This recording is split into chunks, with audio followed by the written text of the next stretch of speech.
बिस्मिल्लाहिर्रहमानिर्रहीम। अस्सलाम वालेकुम। कैसे हैं आप सब? अल्लाह ताला आप सबको अपनी आफ़ियत में रखे। आज बहुत ही मज़े का और बहुत ही आसान सोहन हलवा जो है, कड़क सोहन हलवा, उसकी रेसिपी आपके साथ शेयर करूंगी और जो बनाने में बहुत ही आसान और खाने में बेहद मज़ेदार है। और जब ये रेसिपी मैंने खुद ट्राई की तो मुझे बहुत ही मज़ा आया, क्योंकि बहुत ही ईज़िली, बहुत ही आसानी के साथ हमने बहुत ही लाजवाब किस्म का सोहन हलवा तैयार किया, जो बाज़ार से भी कहीं ज़्यादा बेहतर था। तो चलें अब हम इसकी रेसिपी को स्टार्ट करते हैं।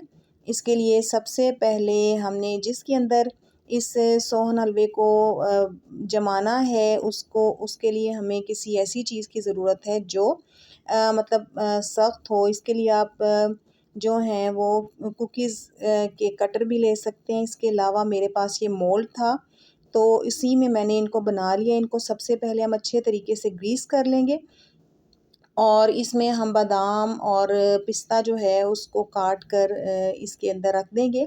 ये काम सबसे पहले हमें करने पड़ेंगे, क्योंकि बाद में ये इतनी जल्दी सेट हो जाता है कि हमें इसके लिए टाइम नहीं मिलता। तो इसके लिए सबसे पहले हमने ये काम करना है कि जिसके अंदर भी हमने इसको जमाना है उसके अंदर हम इसको अच्छे से ग्रीस कर लेंगे।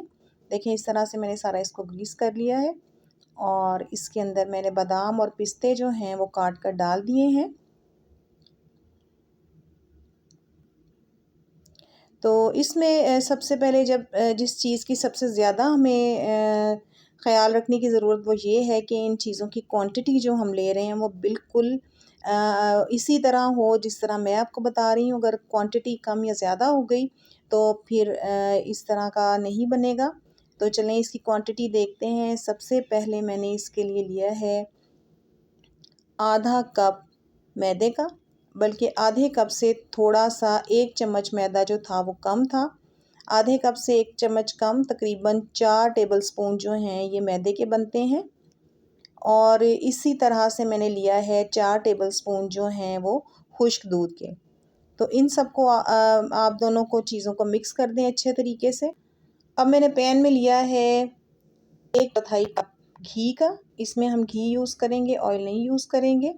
और घी को हम मेल्ट कर लेंगे और इसमें इस चीज़ का ख़्याल रखना है कि जो आपकी फ्लेम हो बहुत ही लो हो। जितनी फ्लेम आप कम रख सकते हैं, जितनी आपकी फ्लेम जितनी रखती है उतनी आप कम रखेंगे। तो घी को मेल्ट करने के बाद हम इसमें ऐड कर देंगे 1 कप चीनी का और इसी लो फ्लेम के ऊपर हम इसको पकाएंगे। और थोड़ा सा टाइम ज़्यादा लगेगा, लेकिन ये है कि अगर आपने फ्लेम को हाई किया तो ये आपकी चीनी जो है वो एकदम से जल जाएगी और इसका टेस्ट जो है वो कड़वा हो जाएगा। तो इसीलिए इससे एहतियात के लिए, इससे बचने के लिए हम इसको बहुत ही लो फ्लेम के ऊपर पकाएंगे और इस चीनी को हम मेल्ट कर देंगे। चीनी आहिस्ता आहिस्ता देखें पकती जा रही है और इसके अंदर मेल्ट होती जाएगी और दानेदार जो चीनी थी वो बिल्कुल, इसके दाने आहिस्ता आहिस्ता से ख़त्म हो जाएंगे, बिल्कुल मेल्ट हो जाएगी और इसका कलर भी जो है वो साथ साथ चेंज हो जाएगा। और चीनी जो है वो घी में अच्छे से मेल्ट हो चुकी है। और जब ये मेल्ट हो जाए तो एकदम से चीनी का कलर जो है वो डार्क हो जाता है।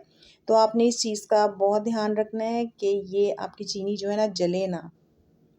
तो इसलिए जैसे ये चीनी अच्छे से मेल्ट हो, फ्लेम को ऑफ कर देंगे।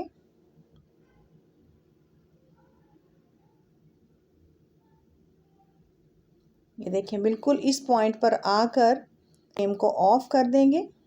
चीनी जो है और ये घी बहुत ज़्यादा तेज़ गर्म है, तो एहतियात से आपने ये काम करना। अब इस पॉइंट पर आकर हम इसके अंदर इसको फ्लेम के ऊपर से उतार देंगे और जो मैदा और दूध, खुश्क दूध हमने रखा हुआ है उसको जल्दी से इसके अंदर मिक्स कर देंगे। और इस दौरान आपको हाथ जो है वो बहुत तेज़ी से चलाना पड़ेगा, क्योंकि ये बहुत जल्दी सेट हो जाता है। अब हम इसको बहुत तेज़ी के साथ मिक्स कर रहे हैं ताकि ये अच्छे से मिक्स हो जाए। और ये चीनी और घी इतना तेज़ गरम है कि ये जो मैदा है फ़ौरन से इसके अंदर पक जाएगा। अब हम जो मोल्ड हमने पहले से सेट करके रखा हुआ है उसके अंदर हम इसको डाल देंगे। किसी चम्मच के साथ हम इसके अंदर इसको शिफ्ट कर देंगे और इसकी अच्छी सी शेप भी बन जाएगी।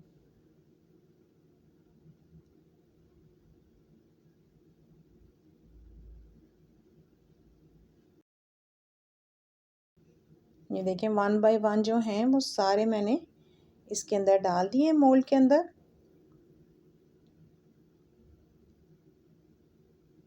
और जैसे ही ये ठंडा हो जाएगा ये बिल्कुल 4-5 मिनट के अंदर ही सेट हो जाता है और बहुत कड़क बनता है। बहुत ये कड़क बनकर तैयार होता है। ख़ास तौर पर बच्चे तो इसको खाकर बहुत ही खुश होते हैं।